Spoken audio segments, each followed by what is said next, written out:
All right, let's get into it. We're talking about the epic, and I mean epic, story of a man who single-handedly saved a nation, built a massive empire, and then, well, tore the whole thing down. People have called him the Napoleon of Persia, the last great Asian conqueror. We're talking about a military genius who gets mentioned in the same breath as Alexander the Great. Yeah, that level. So, how in the world does a shepherd's son go from total obscurity to ruling one of the most powerful empires on the planet? Well, to understand the man, you first have to understand the chaos he came from. Our story really begins not with a hero, but with an empire in ashes. So, picture this. It's the early 18th century, and Safavid Iran is on its knees. We're talking about a complete and total collapse. You see, the once mighty Safavid dynasty totally crumbled. Afghan invaders had seized the capital, Isfahan. And it gets worse. Their big rivals, the Ottoman Empire, were just carving up the country from the west, while the Russian Empire was pushing down from the north. The whole place was drowning in anarchy. Seriously, it looked like Iran was about to be completely wiped off the map. But then, into this total abyss, steps this incredibly charismatic warrior, a guy from a poor, humble background named Nader Beg. Now, this guy wasn't royalty, not even close. He was the son of a herdsman from the Afshar tribe. He earned every single bit of his power right there on the battlefield, building his own army through just sheer military brilliance. And, when you're that good, people start to notice. His success caught the eye of the fugitive Safavid heir, a guy named Tahmasp II, who, let's be honest, desperately needed a general who could actually win a battle. And win? Oh, he did more than win. In just 10 years, Nader pulled off what everyone thought was impossible.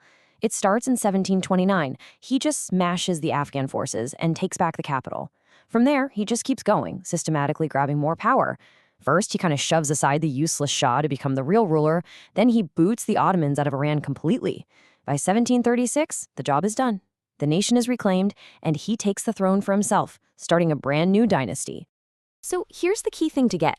His rise to power wasn't just a bunch of random lucky wins. No way. It was a careful, methodical plan to reclaim a shattered nation. He brought all these different Iranian forces together, beat every single one of his enemies one by one, and basically stitched the country back together. Okay, so the country is saved, but Nader's not done yet. Let's look at the absolute peak of his power, because this is where a kingdom becomes an empire. With Iran finally secure, Nader turns his gaze east. And what's over there? The incredibly wealthy but kind of decaying Mughal Empire in India.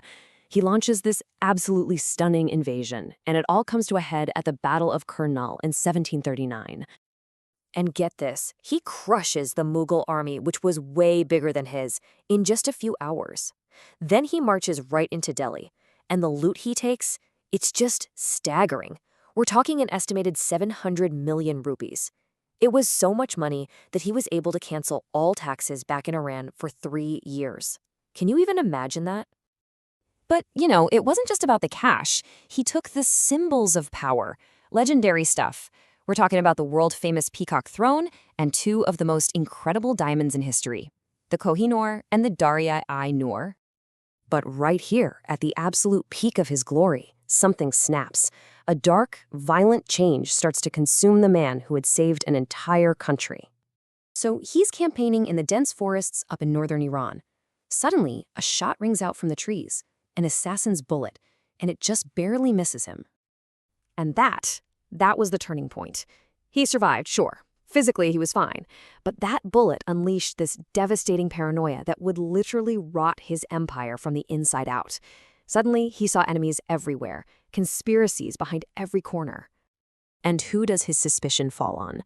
The one person he should have trusted the most, his own son, his heir, Reza Koli Mirza. He became convinced his son was behind the plot. And so Nader gave a terrible, terrible order. He had him blinded. Just an act of unimaginable cruelty. And it's something he reportedly regretted for the rest of his life. The hero who saved Iran was gone.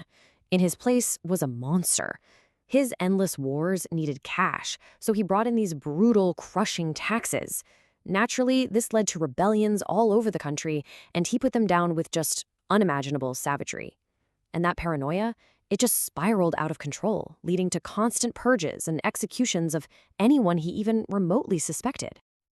A reign of terror like that, well, it can only end one way.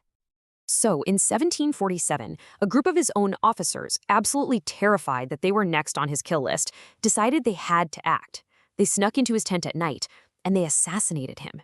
The second he was dead, his vast empire just shattered. It immediately collapsed into a brutal civil war. So, what are we left with? It's this deeply conflicted, totally paradoxical legacy. On the one hand, you have the savior of Iran, the military genius who pulled a shattered nation back from the brink and restored its independence. But on the other hand, you have a brutal tyrant who ruled through fear and paranoia, who bled the country dry with his wars and who left nothing but chaos in his wake. And that leaves us with the ultimate question, right? Can you ever separate his incredible achievements? I mean, he rescued a nation from extinction, from the immense suffering he caused to do it. Was he the harsh, necessary medicine the country needed to survive? Or was he a poison that ultimately killed the patient anyway? That, right there, is the fractured, complicated legacy of Nader Shah.